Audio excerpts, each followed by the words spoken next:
Hey man, check it out. So it looked like it's starting to get serious with this Ja Morant. Not that it was ever funny, but you know, everybody's just like, damn, bro, like, you feel me? Like, you messing your career up. And now we actually starting to see some consequences. We got the commissioner of the NBA. I don't even remember his name, but he's important, and he's addressing the issues of Ja Morant. Let's check it out. Here with NBA Commissioner Adam Silver. And Adam Silver, I said it. We are here in Chicago for what is sure to be a special night in the draft lottery, which will decide where Victor Wembanyama, a generational talent, is headed. But let's start here, because this is the second time in about 2 months that Ja Morant, the star of the Memphis Grizzlies, has been seen on social media brandishing a firearm. And before he was reinstated after his suspension last time, he flew to New York. He sat down. He met with you. What did you say to him about how much more severe it would be if he did this again? That is not good at all, bro. For the commissioner to already have had a conversation with you about this issue, to probably already let you know that it's irretolerable. It won't be tolerated. He doesn't like it. It's not good for the brand of the NBA. I said in the last video, I said, bro, being a gangster is not marketable, especially when it comes to the NBA. You got to think, they're all about their money. They want it to be a family-friendly thing, okay? Well, we talked directly about the consequences first before we got to a subsequent potential to have done something wrong. We were very focused on the misconduct that was in front of us at the time. And frankly, most of our conversation was about how incredibly serious the first incident was. Damn. Of waving, a firearm on social media. And again, and the consequences there, an 8-game suspension was pretty serious, and something that he, at least to me, seemed to take incredibly seriously in that time. And we spoke for a long time about not just the consequences that could have on his career, but the safety issues around it.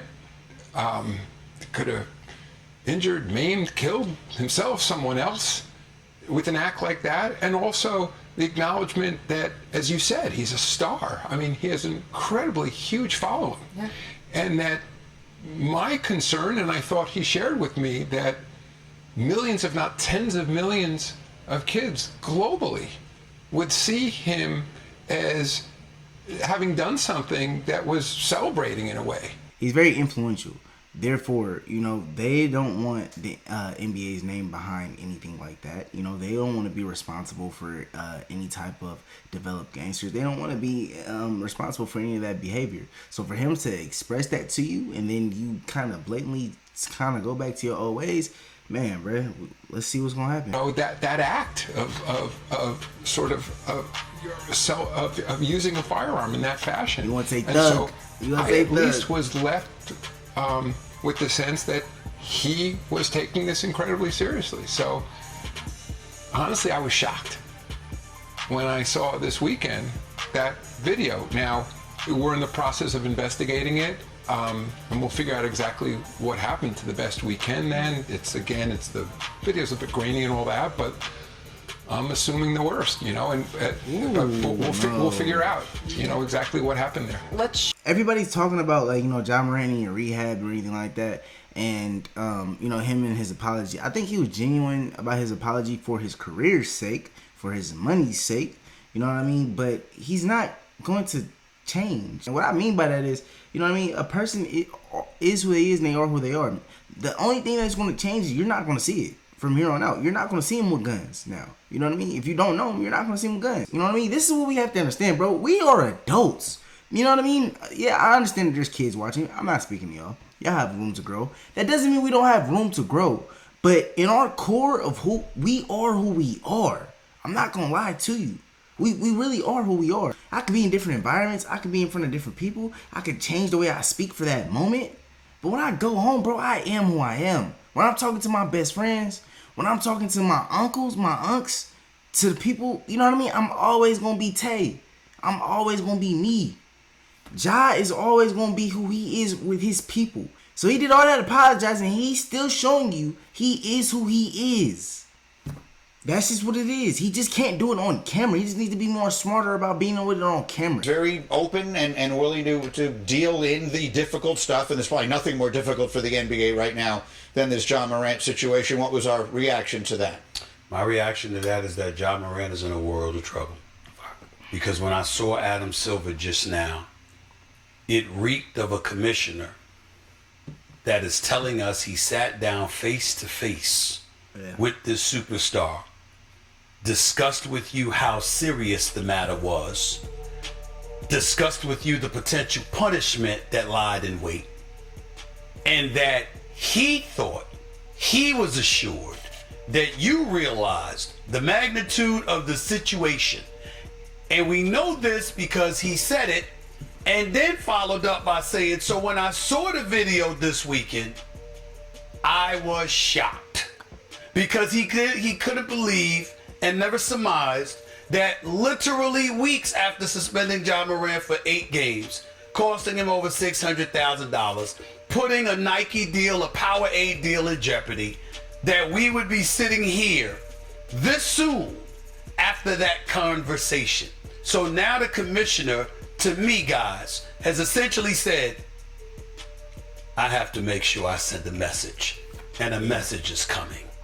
You know, somebody of that stature, you know what I mean, commissioner of the NBA, I keep repeating it. I mean, he has a brand to uphold. I mean, he has a brand to keep up with. You know what I mean?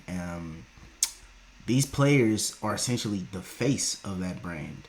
They cannot afford for the face of the NBA to be thugs.